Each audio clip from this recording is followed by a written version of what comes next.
Imagine standing at the edge of a vast, rushing river. You desperately try to build a dam with your bare hands, stacking rocks against the current. But no matter how hard you try, the water pushes through every crack. Exhausted, you finally stop. And in that moment, you realize the river wasn't meant to be controlled, it was meant to be navigated.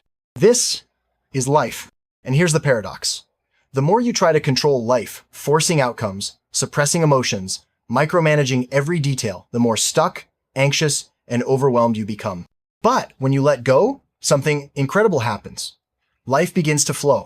Today, we'll explore how Carl Jung, one of the greatest minds in psychology, uncovered this truth. More importantly, we'll discuss how letting go isn't giving up, it's gaining real power. And by the end of this video, you'll understand why the act of surrender might be the most courageous and transformative decision you ever make. Let's be honest, most of us were raised to believe that being in control equals success. Control your emotions, your career, your relationships, your future. Plan perfectly, and everything will go according to script, right? But here's the bitter truth. Control is an illusion. Psychologists today confirm what Jung taught a century ago.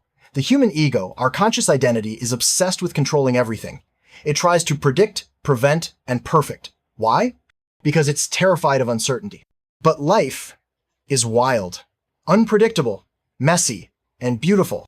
Have you ever noticed that the tighter you grip, whether it's a relationship, a job, or an outcome, the more miserable you become? The more resistance you feel from life itself? Example. A friend of mine spent years obsessing over whether her partner would propose. Every conversation, every event, was tainted by her need to control the outcome. The relationship suffocated until it fell apart.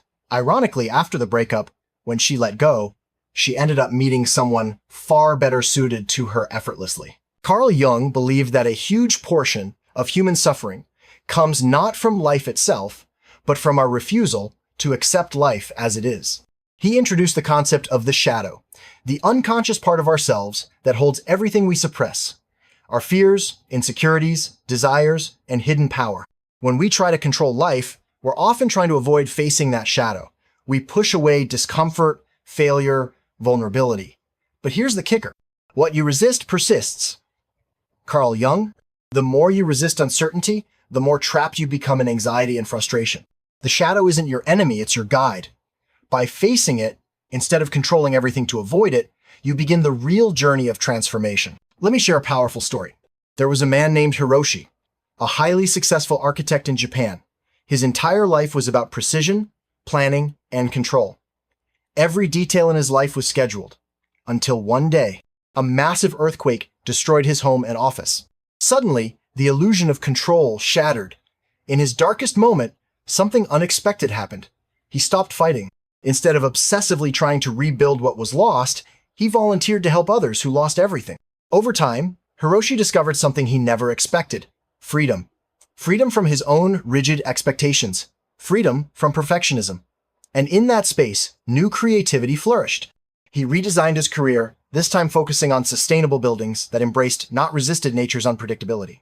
His work became internationally celebrated, all because he let go. Let's be clear. Letting go doesn't mean becoming passive. It doesn't mean giving up on your goals, your relationships, or your dreams. It means surrendering the need to force outcomes. It's about shifting from control to alignment. You still take action. You still plan. But you release the obsession with the result. This creates space for flow, for synchronicities, for surprising opportunities, for life to meet you halfway. The Taoist philosopher Lao Tzu said, "By letting it go, it all gets done." One of the biggest ways we try to control life? Suppressing emotions. We're taught that anger is bad, that sadness is weakness, that fear should be hidden. But emotions are not enemies, they are messengers. When you suppress anger, it festers. When you ignore sadness, it turns into numbness. Carl Jung warned about the danger of living behind the persona, the mask we show the world to appear perfect or composed. Over time, we mistake the mask for who we really are. When we let go of emotional control, we stop performing. We start living. Have you ever had a perfect coincidence like meeting someone unexpectedly who changes your life? Or a job opportunity appearing just when you needed it? Jung called this synchronicity, meaningful coincidences that arise when you're aligned with life's flow. These moments don't happen when you're obsessively forcing things. They happen when you surrender. Real example. After losing her job, A woman named Maria stopped desperately applying for anything she could find. Instead, she focused on aligning with what truly felt meaningful. 2 weeks later, a friend randomly offered her a job that turned out to be her dream position, something she never even knew existed. Letting go doesn't take your power away. It gives it back to you. Real power comes not from micromanaging life, but from trusting that you can handle whatever life brings. When you release control, you don't fall, you rise. You stop reacting, you start responding. You stop clenching, you start flowing. This is what Jung called individuation, the process of becoming whole, integrating all parts of yourself, the brave, the scared, the messy, the wise. So now, I invite you to pause, breathe, and ask yourself, ADE, what am I gripping onto right now that is actually holding me back? Is it a relationship? A belief? A need to appear perfect? Leave a comment below. Name it. Declare it. Release it. Because when you let go of control, you rediscover who you were meant to be.